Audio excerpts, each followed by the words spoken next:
Hey there, welcome, I'm Belle, and today I'm gonna be talking about the Cambridge exams for young learners. But before we do that, please make sure to subscribe to my channel. I put a new video every single Friday. Also, don't forget to give this video a big thumbs up. Do it now because you'll probably forget by the end of the video, so make sure to do it now. And leave in the comments below what kind of videos you guys want me to make. Also, don't forget to follow me on all my social media. The link will be in the description down below, especially on my Instagram because I post there every single day. So whether you are a student or a teacher, you will definitely appreciate what I post on Instagram because I post content for teachers and students. So yeah, without further ado, let's go right into the video. First of all, I just want to explain a little bit about the Cambridge exams for young learners. So basically, we have 3 exams. So if you're not familiar with the exams, this is what they look like. So the first exam is called Starters. So Starters is for A1 to A2 level of English. So it's very basic English, and I definitely love this exam so much. In my opinion, it's a really fair exam and it evaluates the students just really well. It's a great exam for young learners. And after that, we have Movers. So Movers is for the students who are a little bit more advanced than the Starters. So Movers, again, super fair exam, really good exam.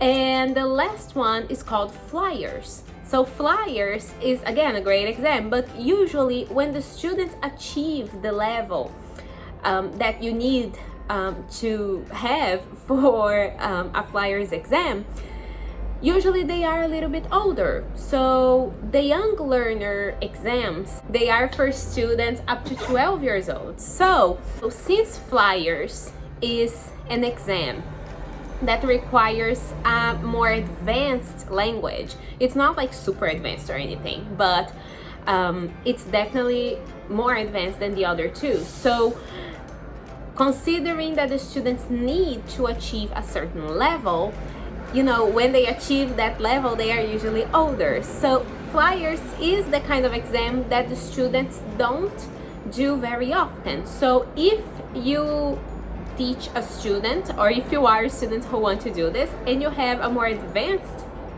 level of English and you want to do Flyers and you are under the age of 12, I definitely advise you to do it because Flyers is a great exam. It's just not as popular because of that, but it, you know, the assessment is again chef's kiss. really good, really fair, and just amazing. So all the tests, they have the same format. So they have 3 parts: listening, speaking, and reading and writing. Yeah, reading and writing, they are in the same part because the writing is not super long because they're children. So they decided to include in the same part, and I think it was a really wise decision because they go together. And reading, you know, if you are a teacher, you know that the reading definitely helps with the writing. So when the students do the reading and in the end of the test there is a writing activity, that's great because that switch will already be flipped. So that's just great for them. It helps them tremendously. They don't know that, but it helps them. So yeah, the exams have 3 parts. So now I'm gonna tell you 3 reasons why you should do the test if you are a student, and why you should encourage your student or your child, if you are a parent, to do the tests because, you know, they are so much better than you think. Maybe you might be thinking, you know, my child is too young, you know, it's not necessary for them. And yeah, you're right, it's not necessary for them to do the test now, but it will definitely help them long term, and that's what I wanna clarify here. So reason number 1 why your student or your child, or you, if you are under the age of 12, should be doing the Cambridge exams for young learners is there's no pass or fail. So the fact that there is no pass or fail, oh my god, this takes off the weight of the world from their shoulders. You know, you might be thinking, okay, so how are they assessed if there's no pass or fail? So The assessment is composed by 5 shields. So each part of the test has 5 shields. So, for example, in the speaking part, so for the speaking part, there are 3 shields. If the student did like 60%, they will have 3 shields. Okay, so they get shields, and that's something that's so genius for me, you know, because it motivates them and it doesn't put more pressure on them. And that's what I love, you know, they're children, so they shouldn't be pressured into, you know, acing a test. That's not the point. So that's amazing. So each part, as I said, each part has 5 shields. So if a student, for example, if you have a student who just did movers and they receive 4 or 5 shields in all the parts, you should definitely advise them to do movers, because if you receive 4 or 5, it means that you are advanced for that particular exam. So you should definitely encourage them to do the next one. So, and that's something that will definitely make them really happy, right? So reason number 2, to motivate them. Motivation is key when they are young. You know that. If you're a parent or a teacher or a student, you definitely know that motivation is key. And you know, one of the things that I really want as a teacher is to always motivate my students. When my students are not motivated, then I'm not motivated either. So that's something that really helps. And I always tell them, guys, this is a test that comes from Cambridge. This is a Cambridge exam, so it comes from Cambridge and then it goes back to Cambridge to be corrected, and they go crazy. Usually when I tell them this information, they go bananas. And I think it's hilarious and also really fun, because you know, immediately they're like, oh, this is important. And I'm like, yeah, it is important. Everything is in English, so you will be communicating, you know, in English. And that's something that I always explain to them. I always, in class, I try to do mock tests. I love mock tests. On the Cambridge website, there are a lot of sample tests, so print them out and, you know, do them with your students. It's great for them to have a sense of what it is.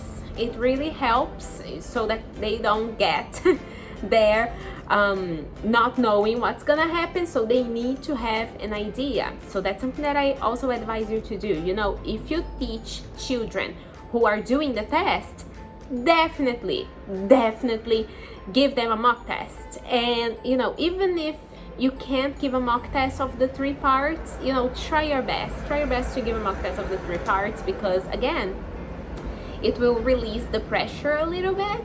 It will make them more confident. And if you can't give them a mock test of the 3 parts, if you have to choose one, I would definitely say reading and writing, and then incorporating especially speaking activities that are very similar to the exam. You know, the speaking part is so small, so try to incorporate that. Really, it will pay off. I guarantee you that. So last reason why you should do the test, or you should, you know, advise your students or your children to do the test, is it prepares them for the future. And you might be thinking, oh, this is crazy, they're too young. No, they're not. They're not too young. Time flies, you know? And I can definitely see the difference between the students who started out really small. They become fluent a lot easier. They understand the language a lot easier. And it's the same thing with the tests. If they start taking the tests young, like really young, when they grow up, they will do the test a lot easier. So that definitely prepares them for the future. So for example, back in the day, I used to have a student, he was like really young, now he's probably an adult. But back in the day, he was really young and he did starters when he was 8, I think he was 8 or 9, I'm not sure. And he got 5 shields for, you know, all the parts. He got 5 shields for reading and writing, 5 shields for speaking, and 5 shields for listening. And after that, I called his family and I said, okay, so he got 5 shields on everything, so I highly recommend that, you know, next semester he does movers. And that's what he did.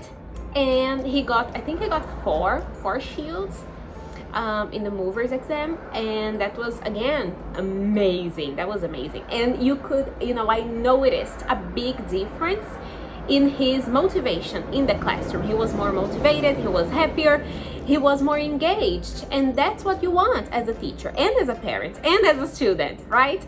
So with that said, I think after a year he took flyers. I think he's one of my only students who have taken flyers, because flyers is, you know, it has to do with the age and the level.